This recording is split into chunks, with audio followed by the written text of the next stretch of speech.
Thank you for joining us on this Sunday. You can follow us right now on Twitter, our official account at Indy This Week. We have several big stories this week. Indiana's Carson on death threats that he received since Donald Trump's call to ban all Muslims from entering the United States. Troy Riggs joins us to talk about returning to government as the new police chief of the city. And our Jason Fechter goes to Iowa to talk about the GOP caucus. But we start with the story that dominated the week: Donald Trump's call to ban Muslims from entering the United States after the deadly terrorist attack in California. Indiana Democrat Carson, only one of two Muslims in Congress, says that he has received death threats after that Trump proposal. And he blames Republican presidential candidates for the rhetoric that he says is fanning the flames of bigotry. Congressman Carson, thank you for joining us from Washington. Sir, you blame Donald Trump and other GOP presidential hopefuls for the death threat that you received. Well, I don't blame them specifically. I think that lately we've seen a kind of demagoguery that concerns me, and I think that there have been candidates who are running for office, particularly running for president, who are contributing to a very toxic and hostile environment. I've received threats since 2008, and the FBI has come in and trained the staff, and thanks to the Marion County Sheriff's Department and Metro Police Department, we have security very often. I think what most concerns me, though, Mr. Sanchez, is worrying about those people who are fleeing countries where they don't have a democracy. They're running from dictators, and they don't have security. I'm worried about that average, everyday citizen who is being discriminated against because of their religion or color. That's who I'm most concerned about. We all value free speech, so what do you say to Hoosiers who do believe in what Donald Trump is saying, that we should ban Muslims from entering the United States? I think it's unacceptable. I mean, history has taught us what happens when we try to mislabel any particular group. We look at the struggles that our Jewish brothers and sisters have had to endure. We look at the struggles that the African-American community has had to endure, certainly, and is still enduring. We look at the struggles of Japanese Americans and Irish Americans and so on and so forth. So I think it's wrong to label an entire religion or race a certain way based on the actions of a few. And there are over 1 billion Muslims in the world. There are over 8 million Muslims in the country. And they're engineers, they're scientists, they're doctors, they're businessmen and women who are hiring Americans and they're putting Americans back to work. And so the contributions that Muslims make to our society since the inception of this country cannot go unnoticed. And so I think that anyone seeking the highest office of the land must understand that this is a pluralistic society. The founding fathers were deeply concerned about this question in the very beginning. One of the very first articles, they mentioned in the Constitution that there shall not be a religious test to hold public office. In the Bill of Rights, it really presses this notion of not favoring one particular belief system. And so I think those who claim to be constitutionalists and love our Constitution and Bill of Rights should do their research. You know, there is some fear in the country among Hoosiers that there will be another attack from a radical Islamic group. So you sit on the House Intelligence Committee. Are we safe?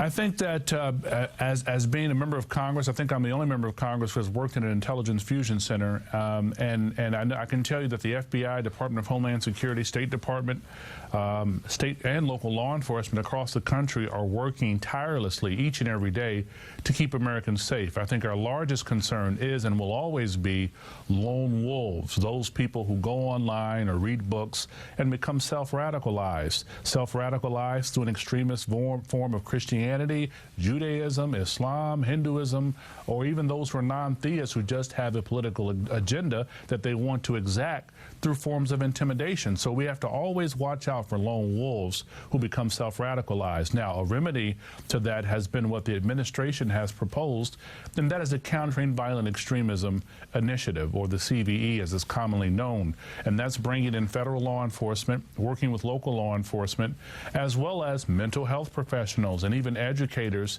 to really take a holistic approach and working in conjunction with faith leaders, imams, rabbis, ministers, pastors, churches and so on, and basically telling their congregants, if you see something, say something, and developing deep relationships, Raphael, where it's beyond just being transactional. And I think historically a lot of these communities have been very suspicious because of the disaster that COINTELPRO, or J. Edgar Hoover's counterintelligence program, was.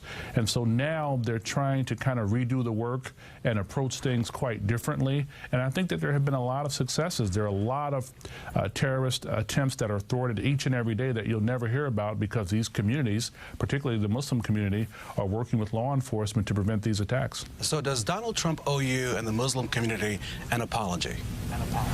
Well, he doesn't owe me an apology. I think that he owes the Muslim community an apology. Look, Mr. Trump has done business with Muslims. He has Muslims who work for him and who have worked for him in the past. He simply knows better. I think that he's being provocative. And in this kind of environment, you get rewarded for being provocative. And so we have to be responsible, myself included, about what we say. Congressman Carson, thank you for joining us from Washington. We appreciate your time. An honor. Thank you, sir. Another developing story, Syrian refugees in Indiana. The Catholic Church this week bringing a family to Indianapolis, despite Governor Pence's move to suspend the state's resettlement program for those refugees. I spoke with House Speaker Brian Bosma and asked if lawmakers might move to block funding for those refugees. We certainly shouldn't, and to the extent I have control over it, we won't be doing that. I don't criticize the governor's concern about security, homeland security here, but we have to balance that with our compelling need for compassion to those who are fleeing a terrible home country situation with their children. We have to be sure those folks are vetted and that we're certain who's coming here. And that, I think, was the governor's concern. And I support him in that regard. I also support the fact that we need to have a lot of compassion in this issue. And the Archdiocese move to bring the family here is, I think, the compassionate move. Governor Pence repeating this week that safety and security of Hoosiers is his top priority and that he will not move to reinstate that resettlement program. Now, next week, Speaker Brian Bosma addresses the governor's road plans, I-STEP, and civil rights. Coming up, he's been the face of the city's responses to public safety emergencies, including the Richmond Hill explosion. Now, Troy Riggs is set to become the next police chief. He joins us next on Indianapolis This Week. On the road with less than 2 months to go now to the first in the nation Iowa caucuses. We're headed to the Hawkeye State for some interesting behind-the-scenes insight into the ongoing presidential race here. Who has the most to win? Who has the most to lose with just weeks to go? That story coming up. Welcome back to Indianapolis This Week as we now turn to the new leadership coming to the city of Indianapolis. At least one of those faces will be very familiar. Mayor-elect Joe Hogsett this week announcing that Troy Riggs will be the city's next police chief starting next month. In July, Riggs stepped down as public safety director. We now welcome in Troy Riggs. Welcome to the program, sir. Thanks for having me. And congratulations on your new position. Well, thank you. The man you're replacing, Rick Hite, the police chief of Indianapolis for now, has said enough is enough over and over again when it comes to gun violence and violence in our neighborhood. He's a dedicated man to his position. We have still seen an increase in violence. What is not working? Well, first of all, let me just say thank you to Rick Hite. He's been a tremendous chief, and he's a friend of mine, and we've talked, and we'll be talking quite frequently over the next couple weeks to really get updated on where he is in the fight against crime. I will tell you that the issues we face are bigger than a police department. It's going to take the community to solve, but the police department's got to be focused as well. So you'll see a renewed focus in our 6 areas. You'll make sure that you'll see that we are going to make sure that we have plenty of officers in those areas and offer some relief to the citizens that live there. And how will you make that balance so that people don't think or feel that they're being targeted? And that's very tough. And because there is that balance, right? There is that balance, but that's why we work with partners like Gleaners that has been in these areas and making sure that people have food when they are dealing with food insecurity, working with animal care control when they're in those areas, working on helping get cats spayed and neutered, dogs as well for people that can't afford to do that now because of the downturn in the economy in 2008.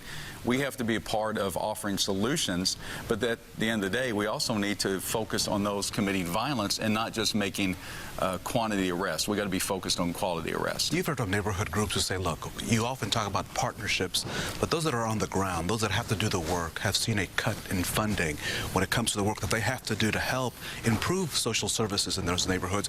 Do those groups deserve to get more money or more assistance in an effort to do their jobs? They certainly do, and that's one of the reasons we've been really reaching out to the nonprofits, and not only them, but citizens in the community, asking them to not only roll up their sleeves and get busy in some of these areas and help where they're passionate about issues, but also to give money to nonprofits.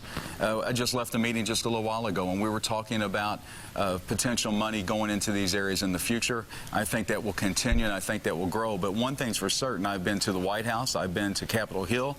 They're telling us the money's drying up on the federal level, and we have to remember we're dealing with a very real structural deficit here in the city of Indianapolis. It's going to have to come from the community, and the good news is I think help's on the way. Can this department cut the homicide rate? Because that will be the benchmark when you come in, right? What are you going to do about the violence? Right, and the department can do some things to help cut and reduce the homicide rate, but remember, we're going to need the community support. We're going to have to deal with all these systemic issues that are leading to a poor quality of life and leading to high crime rates and homicide. The other thing we have to do is we have to have a clear discussion that the police department is doing a good job arresting the right people, but yet 92% of those individuals who commit homicides in this city have previous charges. And it's usually about 400 felony records that they have, that about 50% have used a gun in a previous crime, over 60% crimes against person. We have to be tough on individuals that commit violence in our community and make sure that they're in jail for a longer time than they are now. What will you tell your boss, the Mayor-elect Cox said, about your dedicated workforce that comes to work every day, they enjoy their job, but they still feel that they're understaffed? Will you be asking your boss for more police officers? Well, my boss has already promised more police officers. When I was director of public safety, we started the process of hiring additional officers without revenue. We found the money in our budget. We'll continue to do so. But the other thing we're going to do, Raphael, before I ask for any additional money on top of what Joe Hogg said, our future mayor has said he's going to put on the streets, we're going to try to be as efficient as possible and see what kind of money that we can save for taxpayers, because that's our responsibility as well.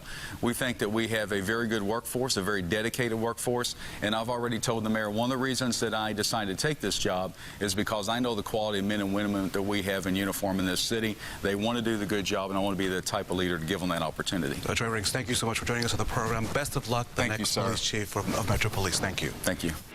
We now turn to the presidential race. Republican candidate Ben Carson campaigning in Fort Wayne on Thursday there in Allen County. About 4,000 people showed up. This, one of the first public visits by one of the Republican presidential hopefuls in our state. Much of their time has been spent in Iowa. Our Jason Fector traveled west for some behind-the-scenes insight into the race to win the Hawkeye State. In part, thanks to that first-in-the-nation status, Iowans take their politics very seriously. But with less than 2 months to go now to the 2016 Iowa caucuses, it is still very much anyone's guess about who comes out on top. Oh, man, I don't know about you, but I am all fired up. Welcome to Iowa. What a good job. A hotbed of presidential politics. That, of course, is one of the big questions for 2016. Ed Tibbetts has covered politics in the Hawkeye State since the early 90s, now gearing up for another round of caucuses. Imagine a political version of Red Rover playing out in nearly 1,700 districts statewide. They're bigger, more media. This year, certainly on the Republican side, more candidates, more exposure. And from time to time, there is a bigger turnout. You have to report it. Donald Trump, Ben Carson, and Ted Cruz have led the GOP field here as of late. I think on the Republican side, there's a strong flavor for wanting to see an outsider, somebody who's different. I think that explains a lot of Donald Trump's high polling numbers. And I think that candidates are trying to sort of fit themselves around that dynamic. So you see people like Ted Cruz, Marco Rubio, others really too, who are trying to convince the electorate that they are not of Washington. Iowans are very serious about their responsibility in this First in the Nation caucus. They do not base their vote on what they hear from the media, sorry. Judy Davidson serves on the Republican Party of Iowa's Central Committee and heads the GOP in Scott County. I've seen many people attend a lot of the same candidate events with notepads, and they'll take notes, think about how the candidates react to certain questions. They'll research each of the candidates and each of their opinions on different issues, and so it is very, very serious business for Iowans, and I'm very proud of Iowan voters that they do not take this responsibility lightly. And when it comes to the polls here, Republican and Democrat both warn not to put too much stock in them in the run-up to caucus night. I still feel that every year, every caucus year in a presidential year, it is wide open until caucus night. And we talk about a lot of the polls. Well, of course, the only poll that really counts is the poll here in Iowa on February 1st. Iowa caucus goers are famous for making up their minds very late. And so one of the questions that always confronts somebody trying to analyze what happens at the caucuses is looking at what is that surprise? What happens on caucus night that is something that we didn't expect? And so reporters are always looking for that story. And I would expect that before the caucuses get here, we'll be in for some surprises too. Iowa's caucuses are set for February the 1st. Indiana's primary not until May the 3rd. Voters in the Hoosier State sure to have fewer candidates to choose from by then. For Indianapolis This Week on the banks of the mighty Mississippi, Jason Fechner, RTV6. Jason, thank you so much. And coming up, we're talking road construction and the campaign for governor with our political insiders. You're watching Indianapolis This Week on RTV6. Welcome back to Indianapolis This Week. Governor Pence spending this past week focused on infrastructure. A series of announcements, including the opening of the latest section of I-69 from Crane to Bloomington, and then Thursday announcing $124 million to upgrade State Road 37 in Fishers in Hamilton County, and endorsing a Senate plan to add $400 million for local road construction. Let's welcome in our political insiders, Adam Kirsch, Democrat, Jennifer Hollowell, Republican. $400 million the governor says he will embrace, and that was not part of his initial $1 billion plan that he hopes to sell to the legislature in January. Right. It's part of a new plan, and the $1 billion goes towards state roads. This is local infrastructure, and it really is changing the way a system has worked with funds in the trust that really should go to local communities, but it's held back.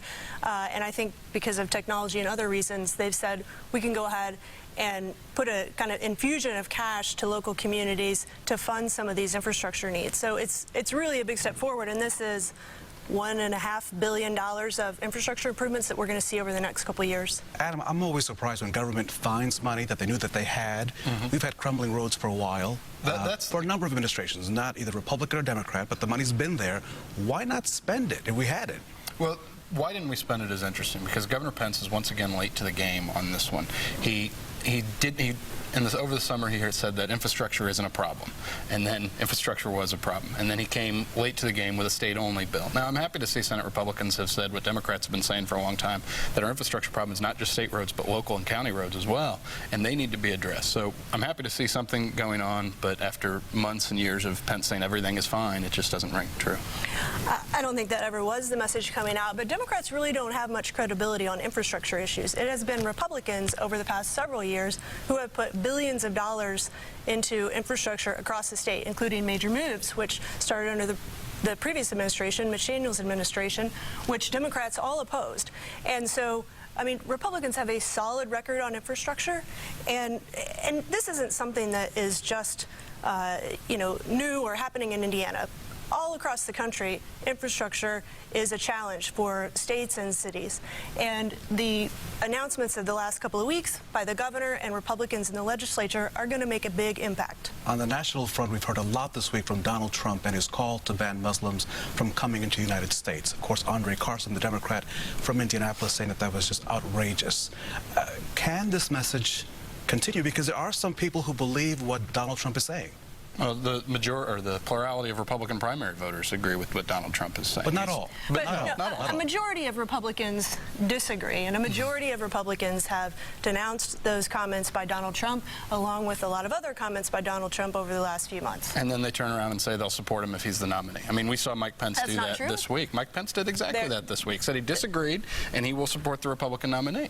Right now, if the election were tomorrow, that was Donald Trump. What is going on in our country where we are allowed to, obviously we have to appreciate that we have freedoms and this freedom of speech, you can say whatever you want to some extent, but what allows us all to now become so hateful against each other? Because what he's saying is sort of some people are supporting. I mean, whether they're Republicans or Democrats, some people believe what he's saying. Well, there are some real concerns, and there are legitimate reasons for people to be afraid, and that's what you're seeing, and that's the messages coming out in some of this. It's not as it should be, but there are legitimate reasons. I mean, just a couple of days ago, the Obama administration revealed that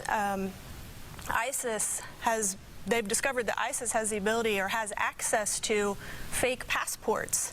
And there are lots of reasons to be concerned. We just need to handle this in a reasonable manner and in a professional way, and not stir hate and fear among people. That doesn't solve anything. You get the last word. Refugees are among the most vetted foreign nationals to set foot on American soil. Pence's move is clearly political, and it's troubling rhetoric that we're seeing manifested and denounced rightfully by Congressman Carson. You can keep up to date with all of our insiders. The debate will continue. I can see it in your face. You want to just say more. We'll have much more on this story, of course. You can follow us on Twitter throughout the week, at every day, at every moment. Follow our account at Indy This Week for news and updates throughout the week. In the countdown to Indiana's bicentennial, the 200th birthday of the Hoosier State next December. That celebration starting this past week at the State House. We'll be part of that throughout the year. You can follow that right here on RTV6 and the RTV6 app. For Jason, Katie, and all of us at RTV6, have a great Sunday, and we'll see you next week for Indianapolis This Week.